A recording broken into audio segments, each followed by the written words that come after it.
Hello, fellow peasants. Today I'll be reviewing Rob Zombie's Halloween.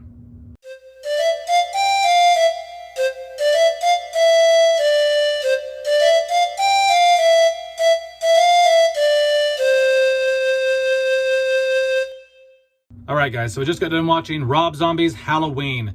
This came out in 2007. This is a remake. This is a retelling of the 1978 original from John Carpenter.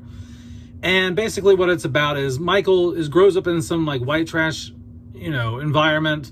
He's picked on at school. His stepdad treats him like shit. His sister treats him like shit. His mom's a stripper. He's an ugly motherfucker. And he just ain't liking life too much. And so he kills a kid at school. He kills his whole family. He goes off to Smith's Grove. 15 years later, he gets out. And he goes after his sister. He tries to find his sister, Lori, who has been adopted years prior after the mother committed suicide. And he wants to find his baby sister. And we're not quite sure. It's never really... You don't really know if he's trying to kill her or he just wants to find her. It seems he likes her once he does find her. But then once she is like, fuck you, freak, and stabs him, then like the whole third act is him trying to kill her. But his original intentions of finding her, I'm not quite sure. But that's the rest of the film. Basically, the first half of the film is all this new stuff, all this backstory, all this lead up to him breaking out of Smith's Grove. The second half of the film is basically the 1978 film with a little bit of extra shit in the third act. Okay.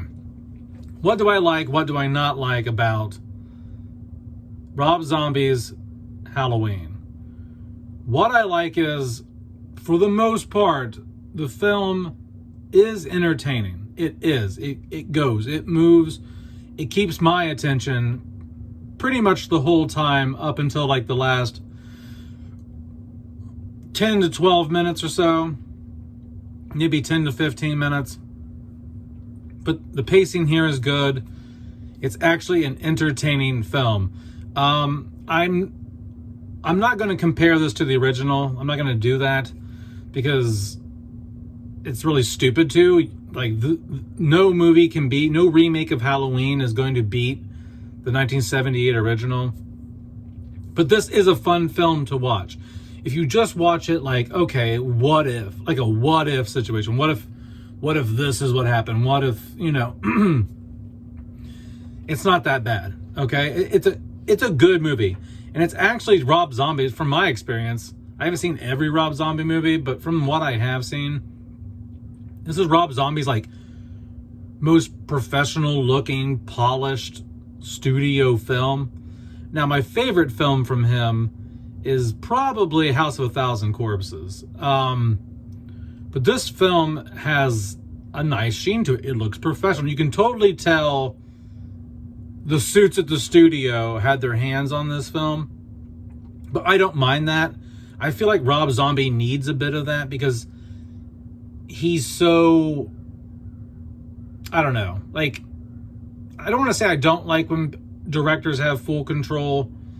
But when Rob Zombie has full control, it just turns into some like white trash carnival redneck low budget shitty film. So I like that the suits at the studio kind of reeled him in a bit on this. Like you can tell that this is much more professional. Okay. I like Michael Myers in this. The mask is good. The mask is the best the mask looked after 1978, up until David Gordon Green's trilogy, of course. But all the films in between 78 and this film, all the sequels, the mask was dog shit. The mask here is the closest to the Shatner mask that we had gotten since the original. So I like the mask here. I like the build of Michael. A lot of people complain that Michael is too big. Tyler Mane is just too big of a motherfucker. And Michael's a more petite, normal-sized guy. Now, I get that. I get, like, you prefer Michael to be smaller and more normal because then that makes it creepier as to his supernatural strength and things like that. But it is kind of cool to just see this wrecking ball of a dude just coming through and just, like, fucking people up and, It's like it's cool to have a really strong, big, brutal Michael Myers, and that's what you get here.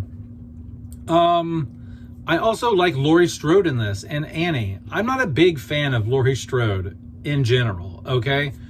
I like the original film. I like the films that Laurie Strode is in the franchise, but I really don't like her in the first Halloween. She's such a boring, lifeless prude. And I don't like Annie in the first film. I think Annie's dialogue is... I get where they were going with Annie's character, and I think that's more realized here.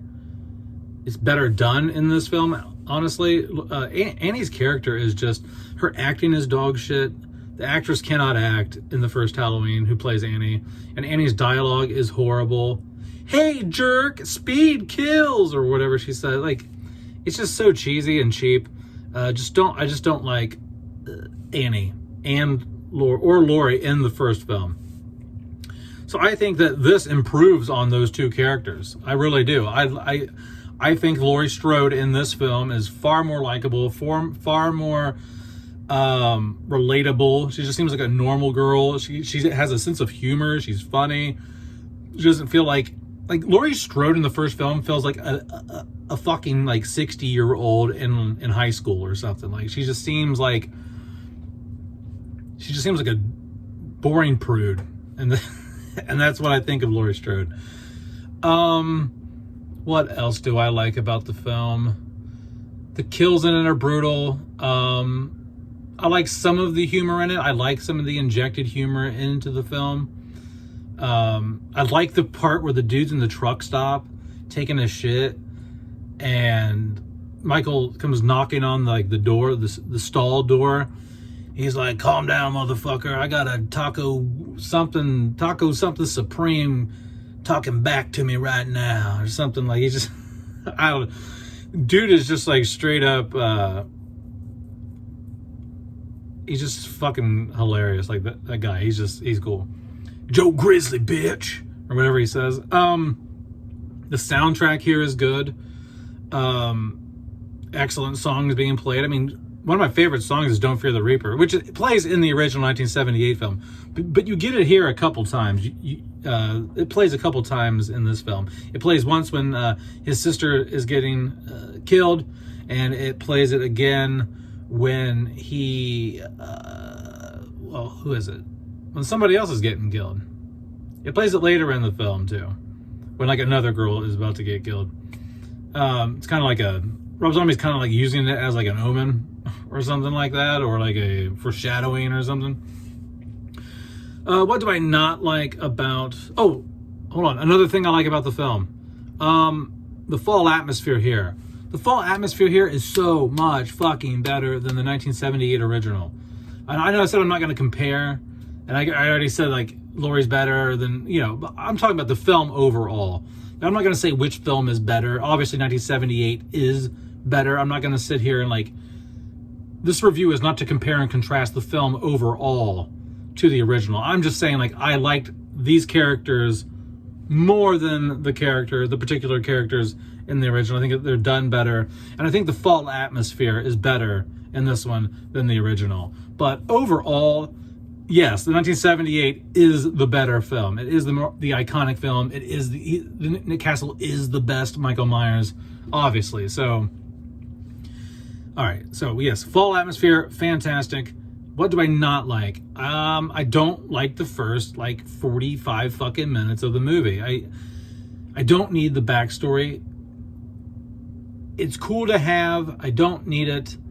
I don't hate it. I just don't need it. I'm not in love with all the explanation and the white trash backdrop and the stripper mom and the yelling and oh fuck you bitch and whatever else it goes on in the kitchen at the beginning. Is it cool to see that? Is it cool to go to see another timeline, alternate timeline? And it is, but at the same time, it's just you're ruining some mystique. And Michael works best when you have mystique and you don't really have an explanation for why he's evil.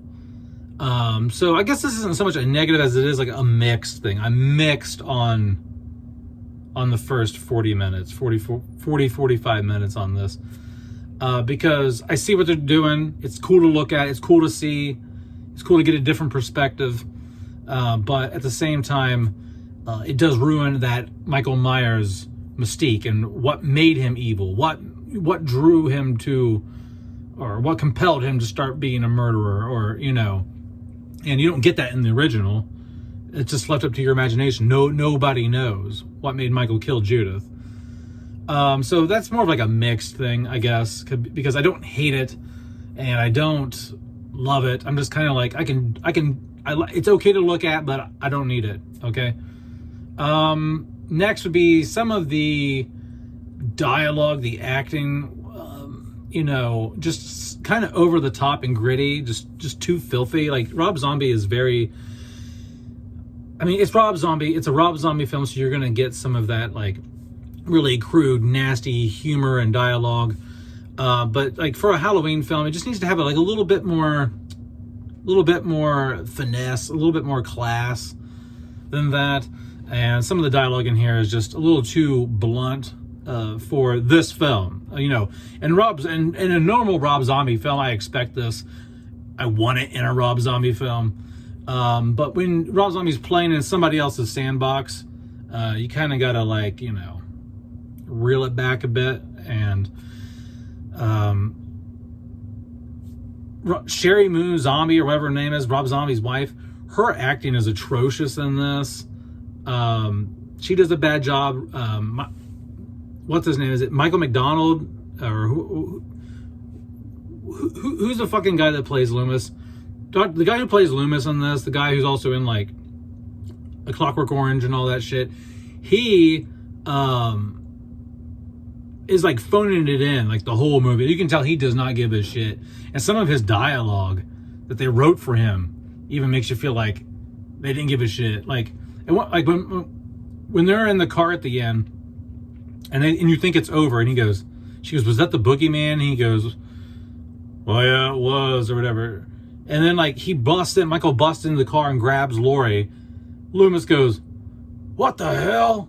Like, it's just said in such, like,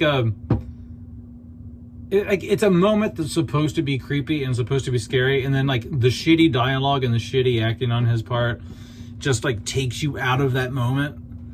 So I'm not a big fan of his performance in this. I'm not a big fan of Sherry Moon's performance in this. But yeah, all in all, guys, I would say if I had to rate Rob Zombie's Halloween on pure entertainment value on a 1 to 10,